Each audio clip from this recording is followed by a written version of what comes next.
Hello and welcome back, students. Now we have to discuss some conventional approaches to manufacturing.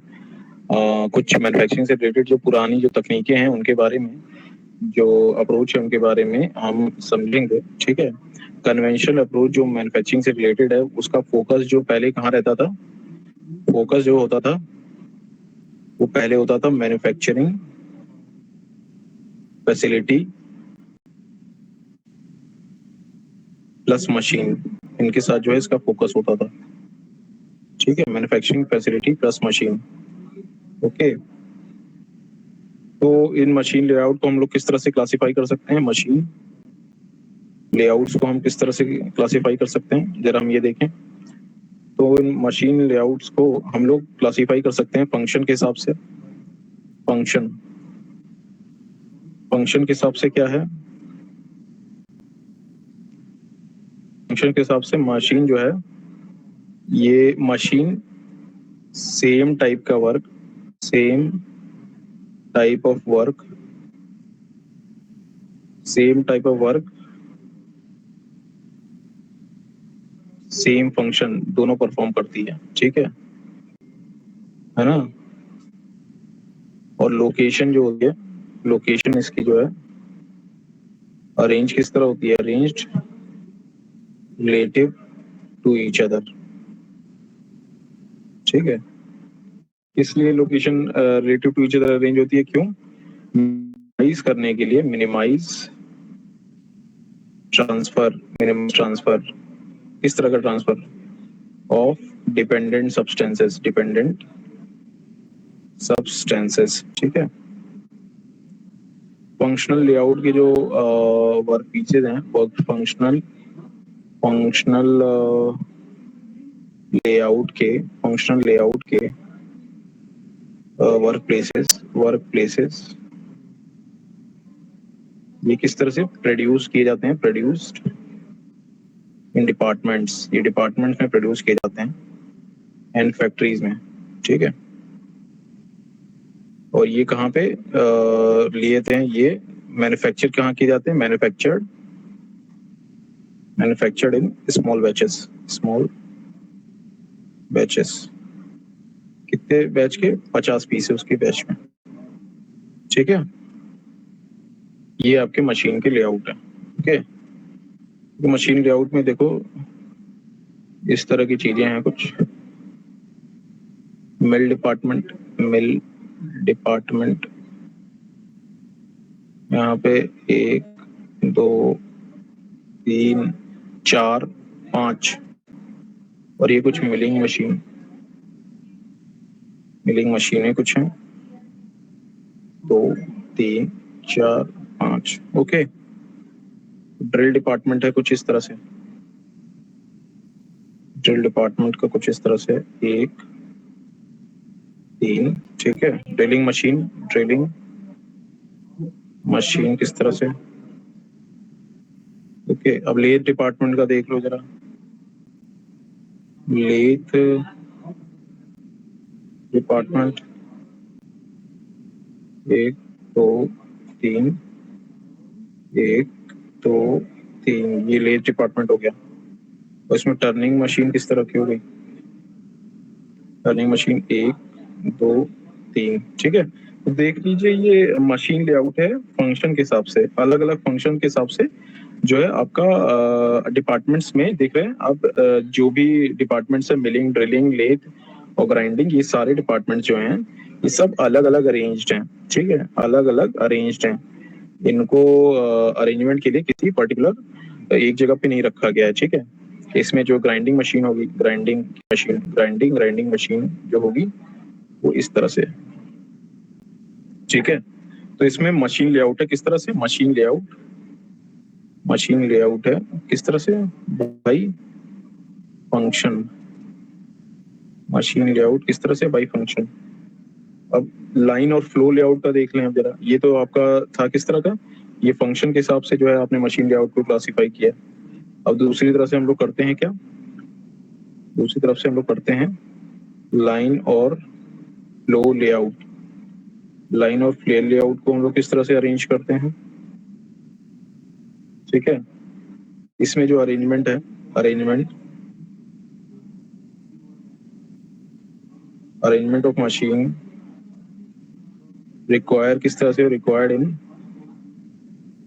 Processing sequence, ठीक है, इसे कहते हैं required in processing sequence, इन्हें कहते हैं flow layout.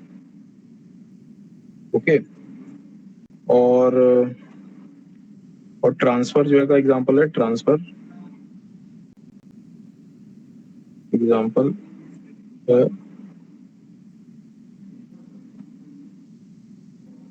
Line layout. Okay,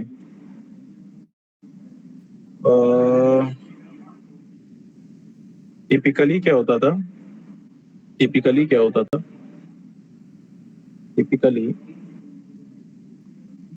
कुछ few individual work piece parts are produced on a line or flow type layout। Typically क्या होता था, कुछ इंडिविजुअल वर्क पीस पार्ट जो होते थे वो लाइन या फ्लो टाइप लेआउट में प्रोड्यूस होते थे, ठीक है। तो इसमें जो प्रोसेसिंग होती थी, मशीनिंग जो होती थी, मशीनिंग इज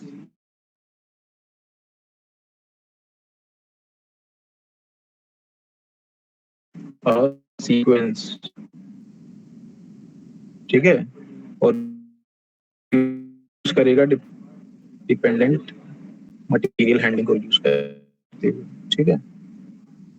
तो इसमें किस तरह का लेआउट होगा, आप लोग देखिए, इसमें क्या होगा, सब सीक्वेंस में अरेंज होगा। लाइन और फ्लो लेआउट में क्या होगा, पूरे सीक्वेंस, जैसे यहाँ पे मिलिंग हो रही है, इस एंड पे यहाँ मिलिंग हो रही है, तो थोड़ी देर बाद यहाँ पे क्या होगा, रोलर यानी यहाँ पे कन्वेयर से ले जाएंगे, और फिर उसके बाद यहाँ पे बोरिंग शुरू हो जाएगी, बोर, तो यहाँ पे कन्वेयर हो जाएगा, ठीक है, कन्वेयर के बाद यहाँ ड्रिल होगा, ठीक, ड्रिलिंग के बाद यहाँ पे 5 2 3 4 5, फिर यहाँ पे क्या होगा, ग्राइंडिंग होगा, फिर यहाँ पे 3 4 5 यहाँ पे फिर होगा, ठीक है। उसके बाद यहाँ पे रहेगा वो इंस्पेक्शन एरिया,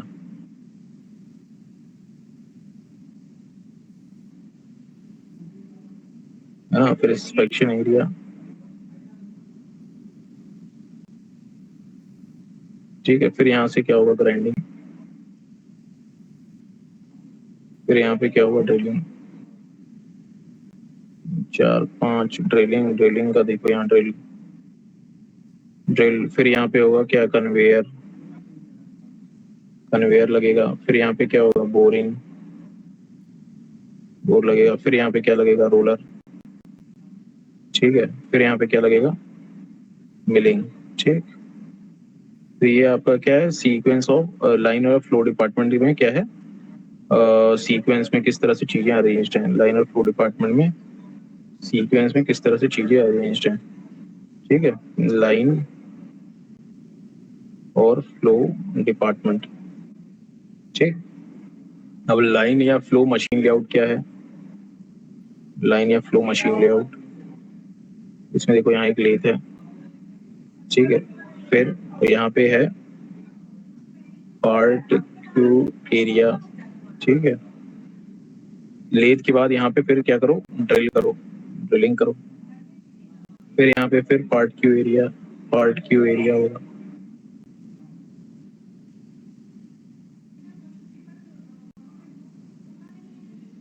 ठीक है, फिर यहाँ पे क्या होगा, ग्राइंड होगा। ओके, इसे हम कहेंगे वर्क पीस का लो, यहाँ पे ये ग्राइंड होगा, फिर यहाँ पे पार्ट क्यू एरिया यहाँ पे लगा होगा, है ना। तो यहाँ भी सब सीक्वेंस में चल रहा है, ठीक है। ये आपका क्या है, इंस्पेक्शन एरिया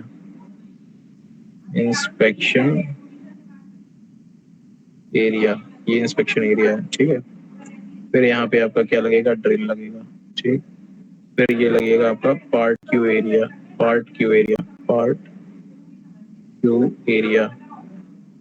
फिर यहाँ पे क्या लगेगी, लेथ लगेगी।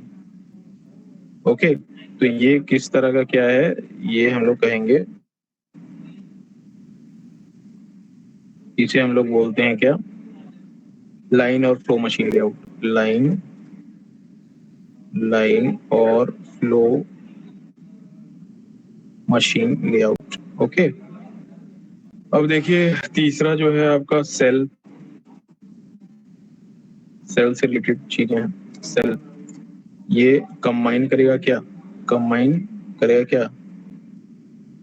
Ability of both layouts. इसमें एक सिंगल मल्टी फंक्शनल यूनिट में इसे हम लोग कहते हैं क्या, ग्रुप टेक्नोलॉजी। ठीक है, और इस ग्रुप टेक्नोलॉजी में क्या होता है, हर डिफरेंट सेल में डिफरेंट मशीन रहती है। ठीक है, ये डिफरेंट मशीनें क्या हो सकती हैं, सिमिलर और डिसिमिलर भी हो सकती हैं। ठीक है, और ये जो हर एक सेल होता है, सेल में हर इसमें क्या होता है, सेल जो होता है, सेल ये स्मॉल फैक्ट्री होती है, small factory within a factory, एक small factory within a factory. और इसमें पार्ट्स जो होंगे, पार्ट्स जो होते हैं क्लासिफाइड और ऑर्गेनाइज्ड, क्लासिफाइड या ऑर्गेनाइज्ड होते हैं। इस तरह से ग्रुप्स में पार्ट्स जो है डिफरेंट क्लासिफाई ऑर्गेनाइज्ड हैं ग्रुप्स में जिसमें क्या क्या अरेंज होगा, ग्रुप्स में क्या क्या अरेंज होगा, एक ग्रुप्स में क्या क्या होगा, सेम प्रोसेस होंगे और रिगार्डलेस ऑफ प्रोसेसिंग ऑर्डर। ठीक है, और इसमें देखिए सेल में क्या होगा ना, आपका सेल में देखो एक चीज बहुत इंपॉर्टेंट से समझ लेना। सेल में आपका सेल्यूलर लेआउट्स जो होंगे, सेलुलर लेआउट्स ये हाईली एडवांटेजियस।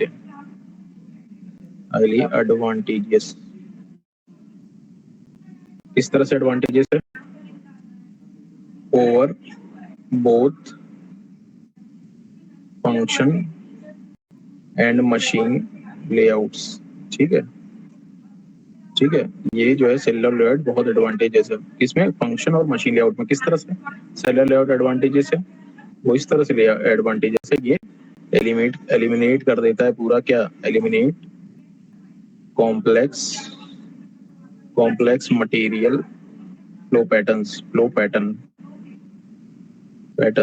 ठीक है, और क्या, consolidated materials from machine to machine. ठीक है, तो इस सेल लेआउट को हम लोग देखते हैं। सेलुलर लेआउट को हमने बारे में सब कुछ समझा।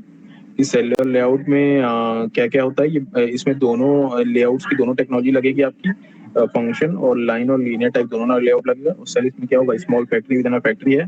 सेल में डिफरेंट मशीन सिमिलर या डिसिमिलर फैशंस में अरेंज्ड हैं। पार्ट्स जो है क्लासिफाई किए जाते हैं डिफरेंट ग्रुप्स में। ग्रुप्स जो है regardless of processing order. Cellular layout highly advantages है, फंक्शन और मशीन लेआउट है। क्यों, क्योंकि इसमें कॉम्प्लेक्स मटेरियल फ्लो पैटर्न को जो है एलिमिनेट किया जा सकता है। ठीक, तो ये है आपका, मान लीजिए ये है आपका बोरिंग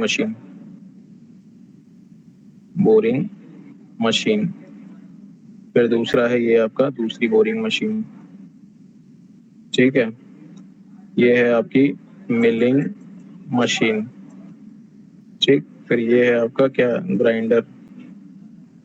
फिर ये है मिलिंग मशीन, दूसरी मिलिंग मशीन। फिर ये है एक और ग्राइंडर। ठीक है, और इन्हें हम लोग क्या कहते हैं, part Q and inspection area. इन्हें हम लोग कहते हैं part Q and inspection area. Okay, ये आपका ये एक सेल हुआ। ठीक, इसमें जो है देख लो एक और सेल देख लो, इसमें है आपका मिलिंग मशीन, यहाँ पे लगी है क्या, ड्रिलिंग मशीन। ओके, फिर यहाँ पे देख लो, यहाँ पे क्या लगी है, मिलिंग मशीन।